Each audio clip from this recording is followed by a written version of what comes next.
ಬಿಡದಿಯಲ್ಲಿ ರೈತರ ಫಲವತ್ತಾದ ಭೂಮಿಯನ್ನು ಕಿತ್ತುಕೊಳ್ಳೋಕ್ಕೇನು ಹೊರಟಿದ್ದೀರಾ? ಇದನ್ನು ನಿಲ್ಲಿಸಬೇಕು. ಇದರ ಬದಲಿಗೆ ಬೇರೆ ಎಲ್ಲಿ ಬೇಕಾದ್ರೂ ಸರ್ಕಾರಿ ಜಾಗನೇ ಇದೆ, ಗೋಮಾಳ ಇದೆ, ಬೇಕಾದಷ್ಟು ಜಮೀನಿದೆ, ಅಲ್ಲಿ ಬೇಕಾದ್ರೆ ನೀವು ಮಾಡ್ಬೋದು. ಇದು ಯಾವುದೇ ಕಾರಣಕ್ಕೆ ಸಹಿಸಕ್ಕಾಗೋದಿಲ್ಲ. ಮೊನ್ನೆ ನಿಮ್ಮ ಅಧಿಕಾರಿಗಳ ದರ್ಪದಿಂದ ಅಲ್ಲಿ ಹೋದ ಅಧಿಕಾರಿಗಳ ಜೊತೆಗೆ ಏನು ಗೊಂದಲ ಆಗಿದೆ, ಆ ಮಹಿಳೆಯರ ಬಗ್ಗೆ ರೈತರ ಬಗ್ಗೆ ಕೇಸ್ಗಳನ್ನು ಹಾಕಿದ್ದೀರಾ. 24 ಗಂಟೆಯಲ್ಲಿ ವಿತ್ಡ್ರಾ ಮಾಡಬೇಕು, ವಾಪಸ್ ತಗೊಳ್ಬೇಕು. ಇಲ್ಲದೇ ಇದ್ರೆ ಇದೇ ರೀತಿಯ ಹೋರಾಟ ರಾಜ್ಯದ ಎಲ್ಲ ಕಡೆ ನಡೆಯುತ್ತೆ. ಅದೆಷ್ಟು ಜನ ಬಂಧಿಸ್ತೀರಾ, ಅದೆಷ್ಟು ಜನ ಮೇಲೆ ಕೇಸ್ ಹಾಕ್ತೀರಾ ನಾವು ನೋಡ್ತೇವೆ. ಈ ರೀತಿಯ ದುಸ್ಸಾಹಸಕ್ಕೆ ನೀವು ಕೈ ಹಾಕಬೇಡಿ ಅಂತೇಳಿ ನಾನು ಈ ಸಂದರ್ಭದಲ್ಲಿ ಹೇಳಿ ಇಚ್ಛೆ ಪಡ್ತೇನೆ. ನಿಮ್ಮ ರಿಯಲ್ ಎಸ್ಟೇಟ್ ಲಾಭಕ್ಕಾಗಿ ಹೈಕಮಾಂಡ್ಗೆ ಕಪ್ಪ ಸಲ್ಲಿಸೋದಕ್ಕಾಗಿ ನಮ್ಮ ಬಡ ರೈತರನ್ನು ಒಕ್ಕಲೆಬ್ಸುವಂಥ ನಿಮ್ಮ ಈ ಕೆಲಸ ಇದು ಸಾಧ್ಯನೇ ಇಲ್ಲ. ಈ ಟೌನ್ಶಿಪ್ ಯೋಜನೆ ತಕ್ಷಣ ನಿಲ್ಲಿಸಿ ರೈತರ ಪರವಾದಂಥ ನಿರ್ಧಾರವನ್ನು ಪ್ರಕಟಿಸಿ. ಇದು ನಮ್ಮ ಕೋರಿಕೆ ಅಲ್ಲ, ಇದು ನಮ್ಮ ಹಕ್ಕೊತ್ತಾಯ. ಬೆಂಗಳೂರಿನ 2ನೇ ವಿಮಾನ ನಿಲ್ದಾಣವನ್ನು ತುಮಕೂರು ಭಾಗದಲ್ಲಿ ಮಾಡಿದರೆ ಮಧ್ಯ ಮತ್ತು ಉತ್ತರ ಕರ್ನಾಟಕದ ಜನರಿಗೆ ಅನುಕೂಲ ಆಗುತ್ತೆ. ಅಲ್ಲಿ ಸರ್ಕಾರಿ ಜಮೀನು ಲಭ್ಯ ಇದೆ. ಆದರೆ ಈ ಕಾಂಗ್ರೆಸ್ ಸರ್ಕಾರ ಬೇಕಿರುವಂಥದ್ದು ರಿಯಲ್ ಎಸ್ಟೇಟ್ ದಂಧೆಕೋರರ ಒಂದು ಹಿತರಕ್ಷಣೆಗಾಗಿ ವಿಮಾನ ನಿಲ್ದಾಣವನ್ನು ಕನಕಪುರಕ್ಕೆ ಕೊಂಡೊಯ್ಯೋದಕ್ಕೆ ನೀವು ಪ್ರಯತ್ನ ಮಾಡ್ತಾ ಇದ್ದೀರಿ. ಇದು ಯಾವುದೇ ಕಾರಣಕ್ಕೆ ಅದಕ್ಕೆ ಅವಕಾಶ ಕೊಡೋದಿಲ್ಲ. ಎಲ್ಲ ರೀತಿಯ ಹೋರಾಟಕ್ಕೆ ನಾವು ಸಿದ್ಧ ಇದ್ದೇವೆ, ಜನ ಸಿದ್ಧ ಇದ್ದಾರೆ.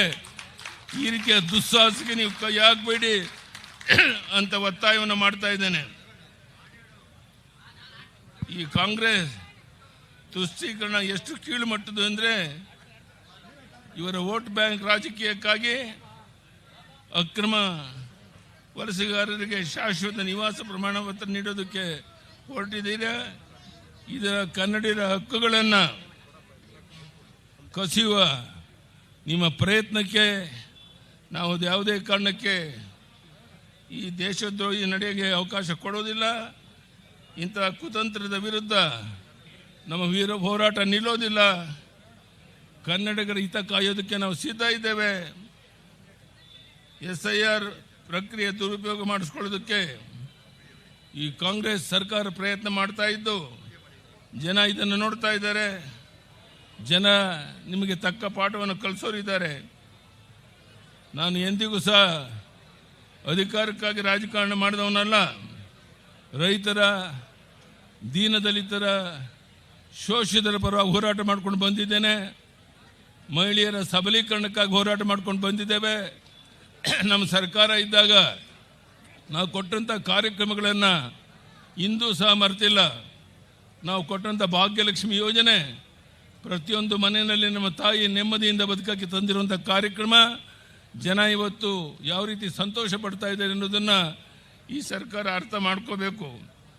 ಈ ಭ್ರಷ್ಟ ಕಾಂಗ್ರೆಸ್ ಸರ್ಕಾರ ಜನ ವಿರೋಧಿ, ರೈತ ವಿರೋಧಿ ನೀತಿಗಳ ವಿರುದ್ಧ ಇವರನ್ನ ಜನ ಮನೆಗೆ ಕಳಿಸೋವರೆಗೆ ನಮ್ಮ ಹೋರಾಟ ನಿಲ್ಲೋದಿಲ್ಲ.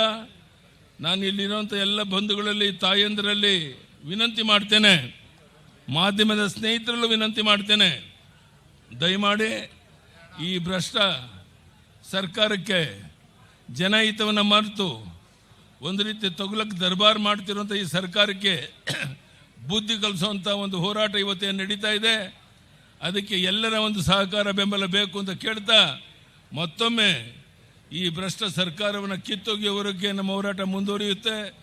ಇವರು ಡೆಲ್ಲಿಗೆ ಹೋಗ್ತಾ ಇದ್ದಾರೆ ವಾರಕ್ಕೆ 2 ಸಾರಿ ಮಂತ್ರಿಮಂಡಲದ ವಿಸ್ತರಣೆಗಾಗಿ. ಇಲ್ಲಿ ಬರಗಾಲ ಇದೆ, ಜನ ಸಾಯ್ತಾ ಇದ್ದಾರೆ, ಕೆರೆಕಟ್ಟೆಗಳಲ್ಲಿ ನೀರಿಲ್ಲ, ಕುಡಿಯೋ ನೀರಿನ ಹಾಹಾಕಾರ, ಎಲ್ಲ ಜಲಾಶಯಗಳು ಬತ್ತೋಗಿದ್ದಾವೆ. ಇದರ ಬಗ್ಗೆ ಅವ್ರಿಗೆ ಚಿಂತೆ ಇಲ್ಲ. ಅವ್ರ ಚಿಂತೆ ಇರೋದು ಯಾರು ಮಂತ್ರಿ ಆಗಬೇಕು, ಯಾರು ಅಧಿಕಾರ ಸ್ಥಾನಮಾನ ಗಳಿಸಬೇಕು ಅನ್ನೋದ್ರ ಬಗ್ಗೆ ತಲ್ಲೀನರಾಗಿದ್ದಾರೆ. ಇಂಥ ಭ್ರಷ್ಟ ಸರ್ಕಾರಕ್ಕೆ ಪಾಠವನ್ನು ಕಲಿಸುವಂಥ ಕೆಲಸ ನಾವೆಲ್ಲ ಸೇರಿ ಮಾಡಬೇಕಾಗಿದೆ. ಆ ಕೆಲಸದಲ್ಲಿ ನೀವೆಲ್ಲ ತೊಡಗಬೇಕು ಅಂತ ವಿನಂತಿ ಮಾಡ್ತಾ ಮತ್ತೊಮ್ಮೆ ಇವತ್ತು ಕೇಂದ್ರದಲ್ಲಿ ನರೇಂದ್ರ ಮೋದಿಜಿಯವರ ಸರ್ಕಾರ ಇಡೀ ವಿಶ್ವವೇ ಮೆಚ್ಚುವಂಥ ಒಂದು ಒಳ್ಳೆಯ ಆಡಳಿತವನ್ನು ಕೊಡ್ತಾ ಇರಬೇಕಾದ್ರೆ ಅವರಿಗೆ ಸರಿಸಮಾನಂಥ ವ್ಯಕ್ತಿ ಈ ದೇಶದಲ್ಲಿ ಯಾರೂ ಇಲ್ಲ ಅನ್ನೋದು ನಿಮಗೂ ಗೊತ್ತಿರುವಂಥ ಸಂಗತಿ. ಪ್ರಧಾನಿ ನರೇಂದ್ರ ಮೋದಿಯವರ ನೇತೃತ್ವದಲ್ಲಿ ಭಾರತೀಯ ಜನತಾ ಪಾರ್ಟಿಯನ್ನು ಕರ್ನಾಟಕದಲ್ಲಿ ಬಲಪಡಿಸಬೇಕಾಗಿದೆ. ಈ ಭ್ರಷ್ಟ ಸರ್ಕಾರವನ್ನು ಕಿತ್ತೊಗೆಯಬೇಕಾಗಿದೆ. ಅದಕ್ಕೆ ನೀವೆಲ್ಲ ಒಟ್ಟಾಗಿ ಸೇರಿ ಹೋರಾಟದಲ್ಲಿ ತೊಡಗೋಣ ಅಂತ ಹೇಳ್ತಾ, ಭಾಳ ದೊಡ್ಡ ಪ್ರಮಾಣದಲ್ಲಿ ಮಹಿಳೆಯರು ನಮ್ಮ ತಾಯಂದಿರು ಬಂದಿದ್ದೀರಾ, ವಯಸ್ಸಾದ ನಮ್ಮ ಅಜ್ಜಿ ಸಾಯಲು ಕುಂತಿದ್ದಾರೆ. ನಿಮ್ಮೆಲ್ಲರ ಸಹಕಾರದಿಂದ ಕರ್ನಾಟಕದಲ್ಲಿ ಒಂದು ಬದಲಾವಣೆಯನ್ನು ತರೋಣ ಅಂತ ಹೇಳ್ತಾ ಮತ್ತೊಮ್ಮೆ ತಮ್ಮೆಲ್ಲರಿಗೂ ವಂದಿಸಿ ನನ್ನ ಮಾತನ್ನು ಮುಗಿಸ್ತೇನೆ. ಧನ್ಯವಾದಗಳು. ಬಲೋ ಭಾರತ್ ಮಾತಾ ಕಿ, ಭಾರತೀಯ ಜನತಾ ಪಾರ್ಟಿಗೆ ಜೈ ಶ್ರೀರಾಮ್, ಜೈ ಶ್ರೀರಾಮ್.